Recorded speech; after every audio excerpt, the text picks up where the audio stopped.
Hello प्यारे दोस्तों। मैं फिर से हाजिर हूँ एक नई और मोटिवेशनल कहानी के साथ। आज की कहानी मन की साधना के ऊपर आधारित है।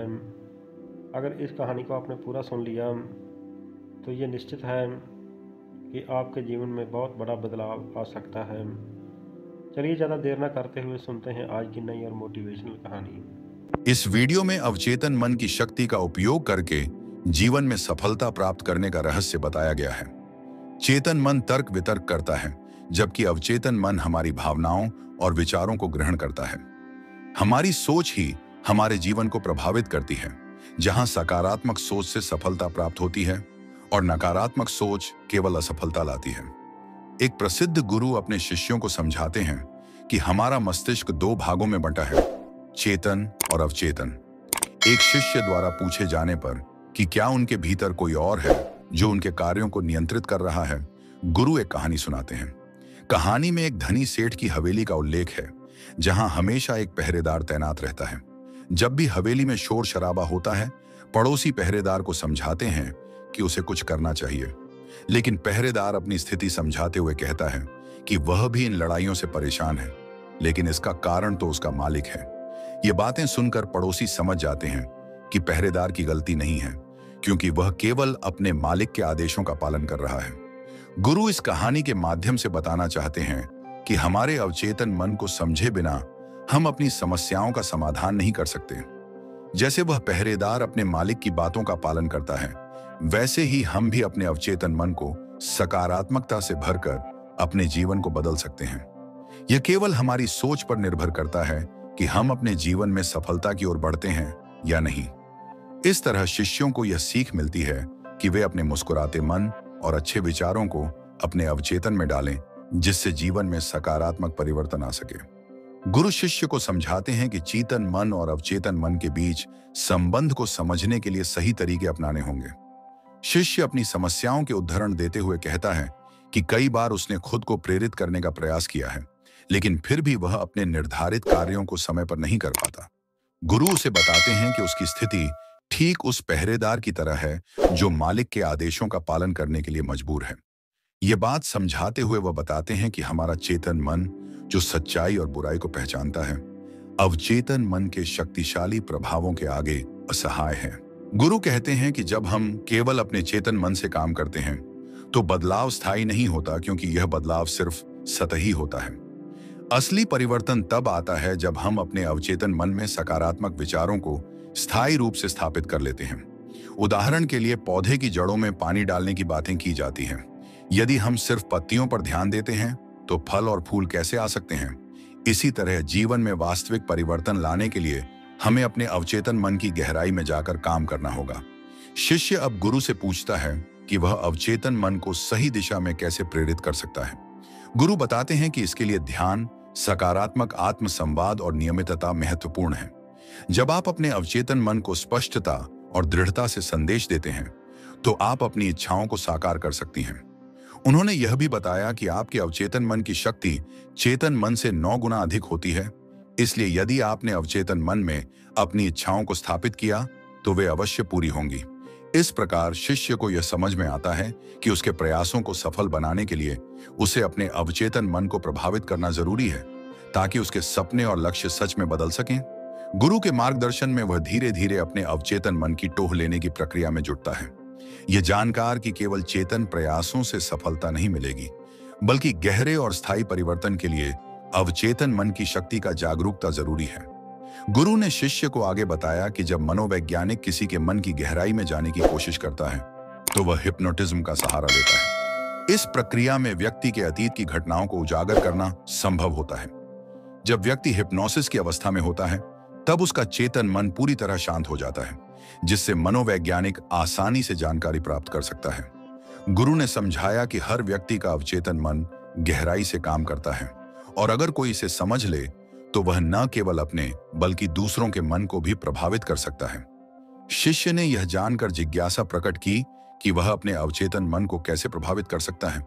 गुरु ने उसे सलाह दी कि अपने चेतन मन को शांत करना जरूरी है, क्योंकि यह हमेशा तर्क वितर्क करता रहता है। यह पहरेदार की तरह होता है जो अपने दरवाजे पर तैनात रहता है। जब चेतन मन थक जाता है और तर्क वितर्क करने में असफल हो जाता है, तब अवचेतन मन को संदेश आसानी से पहुंचाया जा सकता है।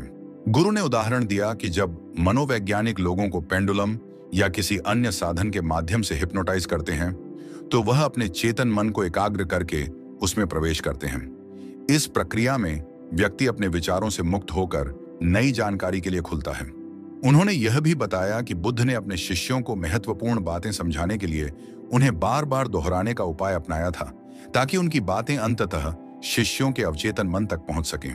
शिष्य को यह समझ आया कि जब भी कोई विचार बार बार दोहराया जाता है तो चेतन मन ऊब जाता है और अवचेतन मन उस पर ध्यान देने लगता है। इस प्रक्रिया के माध्यम से किसी भी व्यक्ति द्वारा अपने जीवन में बड़े लक्ष्य हासिल करने या सकारात्मक बदलाव लाने के लिए अपने अवचेतन मन के साथ संवाद स्थापित किया जा सकता है। गुरु ने उसका मनोबल बढ़ाया और उसे यकीन दिलाया कि अगर वह इन तरीकों का पालन करेगा तो उसका जीवन सच में बदल सकता है। गुरु ने शिष्य को एक प्रेरणादायक कहानी सुनाई, जिसमें एक पायलट का जिक्र था जिसने एक प्लेन क्रैश में अपने शरीर की हड्डियां तोड़ दी थी और डॉक्टरों ने उसे बताया था कि ठीक होना नामुमकिन है। लेकिन उसने अपने अवचेतन मन में यह ठान लिया कि वह ठीक हो सकता है। उसके इसी सकारात्मक विचार ने उसके स्वास्थ्य को सुधारने में महत्वपूर्ण भूमिका निभाई और वह अपने पैरों पर चलकर घर लौट गया। गुरु ने बताया कि जब हम अपने अवचेतन मन को साफ और स्पष्ट संदेश देते हैं तो हम बड़े से बड़े लक्ष्य भी प्राप्त कर सकते हैं। पुराने समय में लोग शिक्षाएं आसानी से ग्रहण कर लेते थे, जबकि आजकल के लोग कई बार इन बातों को अंधविश्वास मानते हैं। असल में हमारी सोच और आस्था हमारे अवचेतन मन की शक्ति को प्रभावित करती है। इसके साथ ही गुरु ने यह भी बताया कि भावनाएं जैसे क्रोध, कामना और आलस्य हमारे अवचेतन मन का हिस्सा होती हैं और हमें इन्हें सीखने की आवश्यकता नहीं होती। ये गुण हमारे अंदर स्वाभाविक रूप से होते हैं। शिष्य ने यह जानकर पूछा कि हम अपने अवचेतन मन को स्पष्ट संदेश क्यों नहीं भेज पाते। गुरु ने उत्तर दिया कि हमारा चेतन मन अक्सर तर्क वितर्क करता है, जिससे संदेश सही तरीके से अवचेतन मन तक नहीं पहुंच पाता। जब हम ईश्वर से प्रार्थना करते हैं तब हमारा चेतन मन कई विचारों में उलझ जाता है, जिससे संकल्प कमजोर पड़ जाता है। गुरु ने ध्यान की महत्ता पर जोर दिया, यह बताते हुए कि ध्यान करने से हमारा मन शांत होता है, जिससे स्पष्टता बढ़ती है। शिष्य को यह सलाह दी गई कि किसी भी चीज को मन में मंत्र की तरह दोहराएं, जिससे वह संदेश अवचेतन मन में प्रवेश कर सके। यदि किसी ने यह कहा कि यह सब बेकार है तो उसे नजरअंदाज करना चाहिए। एक बार जब संदेश स्पष्ट रूप से अवचेतन मन तक पहुंच गया तो व्यक्ति किसी भी मुश्किल लक्ष्य को हासिल कर सकता है। उस युवक की मानसिक स्थिति दिन ब दिन खराब होती गई और वह अपने विचारों के जाल में उलझा रहने लगा।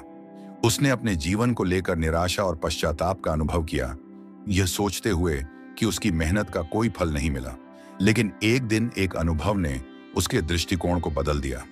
उसने एक साधु को देखा जो ध्यान में लीन था। साधु की शांति और आभार भरी मुस्कान ने उसके मन में जिज्ञासा जगाई। युवक ने साधु से पूछा कि वे कैसे अंतर्दृष्टि और संतोष प्राप्त करते हैं जबकि जीवन में संघर्ष होता है।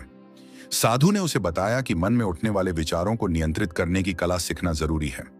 उन्होंने समझाया कि जब तक वह अपने अतीत पर गर्व और नफरत करते रहेंगे तब तक उनकी स्थिति में सुधार संभव नहीं होगा। साधु ने उसे सलाह दी कि अपने अतीत को सीखने का साधन समझो, न कि बोझ समझो। उसने यह स्वीकार किया कि वह अपने भीतर की निराशा को और अधिक बढ़ाते जा रहा था। उसने साधु के विधि के अनुसार ध्यान शुरू किया और विचारों को शांत करने की कोशिश की। धीरे धीरे उसने अपनी गलतियों को एक सबक मान लिया और अपने जीवन में सकारात्मक परिवर्तन लाने की शुरुआत की। जैसे जैसे वह ध्यान में गहरा जाने लगा, उसकी सोच में बदलाव आने लगा और उसने अतीत की बजाय भविष्य पर ध्यान केंद्रित किया। इस प्रकार वह युवक अपने अनुभवों से सीखकर हर दिन को एक नए अवसर के रूप में देखने लगा। उसने समझा कि संघर्ष का सामना करते समय सकारात्मकता और समर्पण का होना कितना आवश्यक है। उसकी मेहनत और सही दृष्टिकोण ने उसे पुनः जीवन के नए रंगों को देखने का मौका दिया। यदि वह इस जीवन को समाप्त करने का निर्णय लेता है तो वह अपने अनुभवों को व्यर्थ कर देगा। उसकी चिंता और घातक विचार उसे और गहरे अंधकार में धकेल रहे थे। लेकिन उस बूढ़े बौद्ध भिक्षु के शब्द उसकी सोच में हलचल मचाते रहे। भिक्षु ने उससे कहा कि अतीत की गलतियों को सुधारा नहीं जा सकता, लेकिन उन्हें समझने और उनसे सीखने की शक्ति जरूर है। सन्यासी ने भिक्षु की ओर देखा। उसके चेहरे पर शांति थी और वह जानता था कि जीवन में चुनौतियों का सामना करना जरूरी है। भिक्षु ने कहा कि अगर वह अपनी आत्महत्या के विचार को त्याग दे तो वह उसे जीवन के 5 महत्वपूर्ण तरीकों के बारे में बताएगा। यह सुनकर सन्यासी ने गहरी सांस ली। उसकी आंखों में आंसू थे, लेकिन एक आशा का दीप भी जलने लगा। उसने अपने भीतर संकल्प किया कि वह खुद को खत्म करने का निर्णय नहीं लेगा और भिक्षु की बात सुनने के लिए तैयार हो गया। भिक्षु ने कहा कि पहली बात यह है कि अपने अतीत को स्वीकार करो। यह समझो कि गलतियां जीवन का हिस्सा हैं। दूसरी बात, अपने अनुभवों से सीखो और उन्हें अपनी ताकत बनाओ। तीसरी, हमेशा सकारात्मक दृष्टिकोण रखो, क्योंकि यही तुम्हें आगे बढ़ने में मदद करेगा। चौथी बात, कठिनाइयों से भागो मत, बल्कि उनका सामना करो। अंतिम बात, कभी हार मत मानो। जीवन का प्रत्येक दिन नई संभावनाएं लेकर आता है। भिक्षु की बातें सुनकर सन्यासी के मन में हलचल आने लगी। वह समझने लगा कि उसके जीवन का मूल्य केवल उसकी परिस्थितियों में नहीं, बल्कि उसे उनके सापेक्ष अपनी प्रतिक्रिया में है। उस पल उसने महसूस किया कि आत्महत्या का विचार केवल उसके डर का परिणाम था। जीवन के प्रति उसका दृष्टिकोण बदलने लगा। भिक्षु की शिक्षाएं उसके लिए नए अनुभवों का द्वार खोलने लगीं। सन्यासी ने ध्यान से भिक्षु की बातें सुनी। भिक्षु ने समझाया कि कई बार व्यक्ति को अपनी गलतियों का पूर्वाभास होता है और यह महत्वपूर्ण है कि हम उनकी अनदेखी न करें। उस स्थिति में हमें अपने अंदर की आवाज सुननी चाहिए और उस पर ध्यान देना चाहिए। अगर हम अपनी अंतर्दृष्टि को सुनने में सक्षम हैं, तो हम गलतियों से बच सकते हैं। भिक्षु ने आगे कहा कि इस प्रक्रिया में आत्मविश्लेषण का एक महत्वपूर्ण स्थान है। जब हम अपनी कमियों को पहचानते हैं, तो हम अपनी ताकत को भी समझ पाते हैं। आत्मविश्लेषण से हमें अपने भीतर की गहराइयों में जाकर खुद को जानने का अवसर मिलता है। यदि हम ईमानदारी से अपने विचारों और भावनाओं की जांच करें, तो हमें कुछ सकारात्मक परिवर्तन दिखाई देंगे। भिक्षु ने बिल्कुल सही कहा कि किसी भी स्थिति में हमें संकल्पित रहना चाहिए। भविष्य में गलतियों से बचने की इच्छा रखना सही दिशा में पहला कदम है। जब हम अपने अतीत के प्रति इस तरह का दृष्टिकोण रखते हैं, तो हम न केवल खुद को बल्कि दूसरों को भी प्रभावित करते हैं। उसने यह भी समझाया कि जीवन में लोगों का विभिन्न प्रकार का व्यवहार होता है। कई लोग अपनी ही गलतियों से सीखते हैं, जबकि कुछ केवल दूसरों के अनुभवों से सीखते हैं। वहीं कुछ ऐसे भी होते हैं जो लगातार गलतियां करते रहते हैं और किसी भी प्रकार की सीख नहीं लेते। ऐसे व्यक्ति जीवन में आगे नहीं बढ़ पाते। भिक्षु ने उदाहरण दिया कि एक नदी तभी जीवंत होती है जब वह बहती रहे। यदि नदी एक जगह पर ठहर जाए, तो वह अपनी प्रगति खो देती है। इसी प्रकार मनुष्य को जीवन में गलतियों को स्वीकार करते हुए आगे बढ़ना चाहिए। यह प्रक्रिया हमें विश्वास दिलाएगी कि हम सुधार कर सकते हैं। उसका मन अब सकारात्मकता और बदलाव की ओर अग्रसर था। भिक्षु की बातों ने उसे प्रेरित किया कि वह अपने अनुभवों को महत्व दे और उन पर विचार करे। अपने भीतर विश्वास जन्म लेने लगा कि वह अपने जीवन को बदल सकता है। आत्म साक्षात्कार की इस यात्रा में वह कदम बढ़ाने लगा। गलतियों का एहसास होना एक सकारात्मक संकेत है जो हमें उनकी पुनरावृत्ति से रोक सकता है। जब हम अपने आसपास के संकेतों को समझने लगते हैं, तो हम अपने अतीत से सीखकर अनुभव का समृद्धि प्राप्त करते हैं। जैसे जैसे हमारी समझ बढ़ती है, हम अपनी गतिविधियों के परिणामों पर सोचने लगते हैं, जिससे हम गलती करने से बच सकते हैं। यह प्रक्रिया हमें जीवन की परिपक्वता की ओर ले जाती है और विकास की राह में महत्वपूर्ण भूमिका निभाती है। भिक्षु ने बताया कि लक्ष्य को हासिल करने के लिए हमें अपने कार्यों को समझना और उन पर चिंतन करना आवश्यक है। जब हम इस दिशा में कदम बढ़ाते हैं, तो जीवन के ठहराव को पार कर सकते हैं। उन्होंने कहा कि न केवल अपने अनुभव से सीखना, बल्कि दूसरों के लिए मार्गदर्शन करना भी एक महत्वपूर्ण आदत है। जब हम दूसरों को रोशनी दिखाते हैं, तब असल में हम अपने भीतर के ज्ञान को साझा कर रहे होते हैं। भिक्षु ने यह भी समझाया कि जब किसी व्यक्ति का उद्देश्य मानवता और जीव जंतुओं के कल्याण के लिए होता है, तब वह वास्तव में परमात्मा के करीब होता है। ऐसे व्यक्ति के भीतर प्रेम, करुणा और दया जैसे भाव जागृत होते हैं, जो उन्हें विशेष बनाते हैं। बातचीत के अंत में सन्यासी ने भिक्षु के ज्ञान से प्रेरित होकर अपनी गलतियों के प्रति जागरूकता महसूस की और भिक्षु के चरणों में गिरकर आभार व्यक्त किया। उसने दृढ़ संकल्प लिया कि वह अपने जीवन को सार्थक बनाएगा और इस ज्ञान को अपने आचरण में उतारेगा। अब उसकी आंखों में खुशी के आंसू थे और वह अपने आश्रम लौट गया, नए संकल्प और ऊर्जा के साथ। इस अनुभव ने न केवल उसे बल्कि सुनने वालों को भी अपनी जीवन की दिशा को सुधारने का प्रोत्साहन दिया। तो प्यारे दोस्तों, ये थी आज की मोटिवेशनल कहानी और मन के गहरे विचार। उम्मीद करता हूँ कि इस कहानी से आपको बहुत कुछ सीखने को मिला होगा। अगर कहानी अच्छी लगी हो तो मित्रों और दोस्तों के साथ शेयर ज़रूर करना और हमारे चैनल को सब्सक्राइब ज़रूर कर देना और बेल आइकन को प्रेस भी कर देना, ताकि हमारी नई आने वाली कहानी का नोटिफिकेशन सबसे पहले आपको मिल सके। हमेशा अच्छा सोचो, अच्छा करो और खुश रहो। वंदे मातरम, जय भारत, धन्यवाद।